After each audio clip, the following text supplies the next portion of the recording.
जय श्री हरि। प्रभु आप सब श्रीमद् भगवत गीता के श्लोकों का श्रवण कर रहे हैं। पिछले दिनों आपने अध्याय 17 के श्लोकों का श्रवण किया आणि अध्याय 17 के 1 से लेके 28 तक के श्लोकों का आप लोगों ने श्रवण किया। अब जो है प्रभु श्रीमद् भगवत गीता के 18वें अध्याय में प्रवेश कर रहे हैं। जन्म मरण रूप संसार के बंधन से सदा के लिए छूटकर परमानंद स्वरूप परमात्मा को प्राप्त कर लेने का नाम मोक्ष है। इस अध्याय में पिछले सारे अध्यायों का मतलब 1 से लेके 17 अध्याय तक का सार संग्रह करके मोक्ष के उपायभूत सांख्य योग का संन्यास के नाम से और कर्म योग का त्याग के नाम से अंग प्रत्यंगों सहित वर्णन किया गया है इस अध्याय में। इसलिए तथा साक्षात मोक्ष रूप परमेश्वर में सर्व कर्मों का संन्यास अर्थात त्याग करने के लिए कहकर उपदेश का उपसंहार किया गया है। इसलिए भी इस अध्याय का नाम यानी 18वें अध्याय का नाम क्या रखा गया है? मोक्ष संन्यास योग रखा गया है। इस अध्याय के पहले श्लोक में अर्जुन ने संन्यास और त्याग का तत्व जानने की इच्छा प्रकट की है प्रभु श्री कृष्ण से, और दूसरे और तीसरे में भगवान ने इस विषय में दूसरे विद्वानों की मान्यता का भी वर्णन किया है, और चौथे 5वें में अर्जुन के त्याग के विषय में अपना निश्चय सुनने के लिए कहकर कर्तव्य कर्मों को स्वरूप से न त्यागने का औचित्य से सिद्ध किया है। जो प्रभु आप धीरे धीरे जो आगे बढ़ेंगे तो आपको सारी जानकारी हो जाएगी। तो 18वें अध्याय का श्लोक प्रारंभ हो उसके पहले प्रभु से विनती।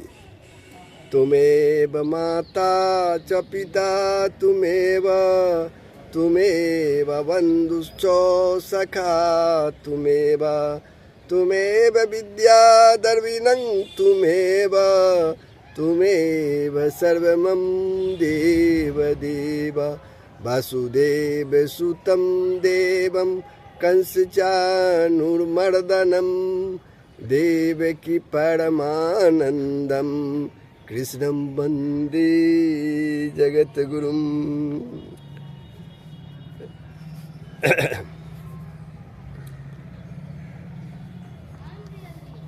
अर्जुन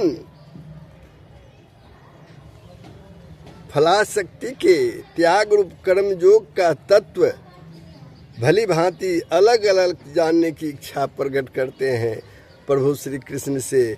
वो श्लोक 1 में सुनिए अर्जुन क्या इच्छा प्रकट करते हैं।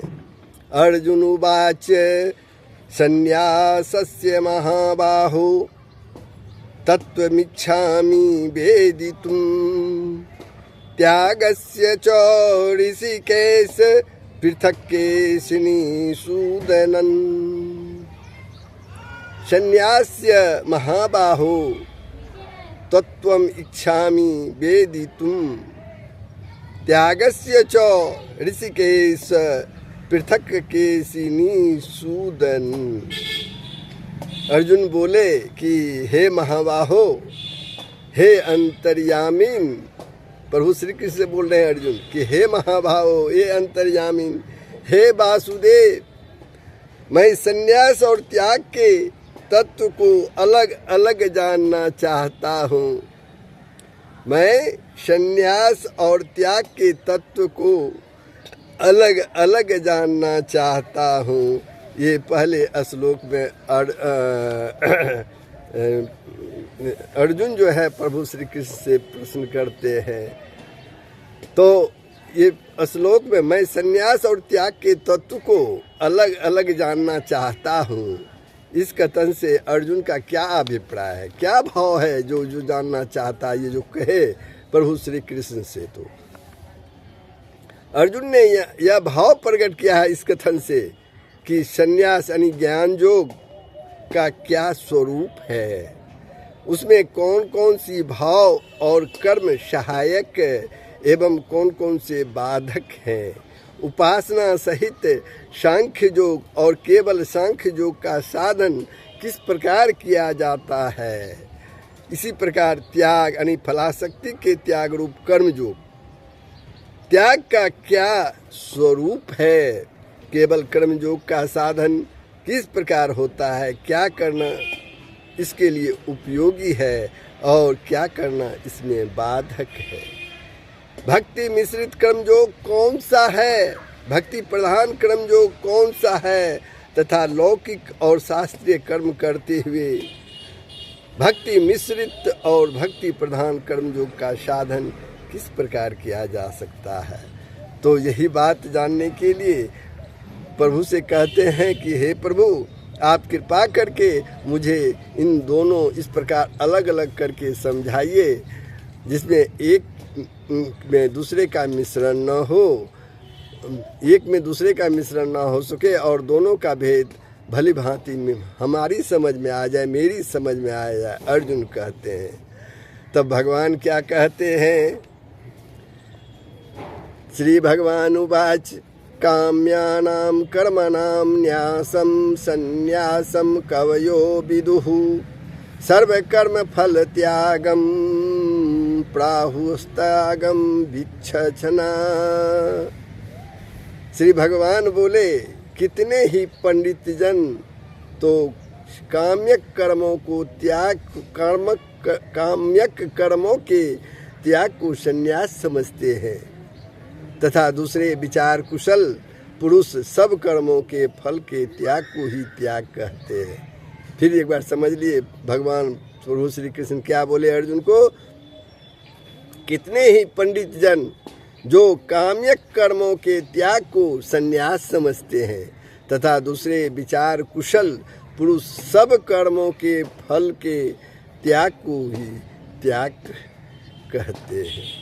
यहाँ काम्यक कर्म किन कर्मों का नाम है, काम्यक कर्म यहाँ जो आया है वह किन कर्मों का नाम है, तथा कितने ही पंडित जन उनके त्याग को संन्यास समझते हैं, इस कथन का क्या भाव है यहाँ जो प्रभु श्री कृष्ण ने बताए। स्त्री पुत्र धन और स्वर्ग आदि प्रिय वस्तुओं की प्राप्ति के लिए और रोग संकट आदि अप्रिय की निवृत्ति के लिए, उससे छुटकारा पाने के लिए यज्ञ दान तप और उपासना आदि जिन शुभ कर्मों को शास्त्रों में विधान किया गया है, अर्थात जिन कर्मों के विधान में यह बात कही गई है कि यदि अमुक फल की इच्छा हो तो मनुष्य को यह कर्म करना चाहिए, किंतु उक्त फल की इच्छा न होने पर भी उसके न करने से कोई हानि नहीं है, ऐसे शुभ कर्मों का नाम जो है वो काम्य कर्म है। कितने ही पंडित जन काम्य कर्मों के त्याग को संन्यास समझते हैं। इस कथन से भगवान ने यह भाव दिखलाया है कि कितने ही विद्वानों के मत में उपयुक्त कर्मों के स्वरूप से त्याग कर देना ही संन्यास है। विद्वानों के मत में उपयुक्त कर्मों का स्वरूप से त्याग कर देना ही संन्यास है। उनके मत में सन्यासी वे ही हैं जो काम्य कर्मों का अनुष्ठान न करके केवल नित्य और नैमित्तिक कर्तव्य कर्मों का ही विधिवत अनुष्ठान करते हैं। अब एक शब्द यहाँ और भी आया है इस श्लोक में, सर्व कर्म। सर्व कर्म फलम त्यागम। तो सर्व कर्म शब्द किन कर्मों का वाचक है और उसके फल का त्याग क्या है? तो सुनिए, ईश्वर की भक्ति, प्रभु की भक्ति, देवताओं का पूजन, माता पिता आदि गुरुजनों की सेवा, यज्ञ दान और तप तथा वर्ण आश्रम के अनुसार जीविका के कर्म और शरीर संबंधी खान पान इत्यादि जितने भी शास्त्र विहित कर्तव्य कर्म हैं, अर्थात जिस वर्ण और जिस आश्रम में स्थित मनुष्य के लिए जिन कर्मों को शास्त्र ने कर्तव्य बताया है तथा जिनके न करने से नीति, धर्म और कर्म की परंपरा में बाधा आती है, उन समस्त कर्मों का वाचक यहाँ सर्व कर्म शब्द है। यहाँ सर्व कर्म शब्द है। अब श्लोक 3 में देखिए प्रभु क्या बतलाते हैं, क्योंकि श्लोक 2 और 3 में संन्यास और त्याग के विषय में ही बतला रहे हैं। तो श्लोक 3 में देखिए, त्याज्यम दोषवदित्य के कर्म प्राहुर्मनीषिणः यज्ञदान तपः कर्म न त्याज्यमिति चापरे। फिर से सुनिए, त्याज्यम दोषवत इति एके कर्म प्राहु मनीषिणः यज्ञदान तपः कर्म न त्याज्यम इति च अपरे। कई एक विद्वान ऐसा कहते हैं कि कर्म मात्र दोष युक्त है। कई एक विद्वान ऐसा कहते हैं कि कर्म मात्र दोष युक्त है, इसलिए त्यागने के योग्य है। यानी कोई भी कर्म जो है वह दोष युक्त है, इसलिए इसे ये जो कर्म है त्यागने के योग्य है। और दूसरे विद्वान यह कहते हैं कि यज्ञ दान और तप रूप कर्म त्यागने के योग्य नहीं है। कुछ विद्वान कहते हैं त्यागने के योग्य है और दूसरे विद्वान कहते हैं कि यज्ञ दान और तप रूप कर्म जो है वो त्यागने के योग्य नहीं है। अब प्रश्न उठता है, कई एक विद्वान कहते हैं कि कर्म मात्र दोष युक्त है, इसलिए त्यागने के योग्य है। इस वाक्य का क्या भाव है? इस वाक्य से यह भाव दिखलाया गया है कि शुरू में यानी क्रिया के शुरू में क्रिया मात्र में ही कुछ न कुछ पाप का संबंध हो जाता है, अतः विहित कर्म भी सर्वथा निर्दोष नहीं है। इसी भाव को लेकर भगवान ने भी आगे चलकर कहा, सर्वारंभा ही दोषेन धूमेनाग्निरिवावृतः। आरंभ किए जाने वाले सभी कर्म धुएं से अग्नि के समान दोष से युक्त होते हैं, प्रभु श्री कृष्ण कहते हैं। इसलिए कितने ही विद्वानों का कहना है कि कल्याण चाहने वाले मनुष्य को नित्य नैमित्तिक और काम्य आदि सभी कर्मों का स्वरूप से त्याग कर देना चाहिए, अर्थात संन्यास आश्रम ग्रहण कर लेना चाहिए। संन्यास आश्रम ग्रहण कर लेना चाहिए।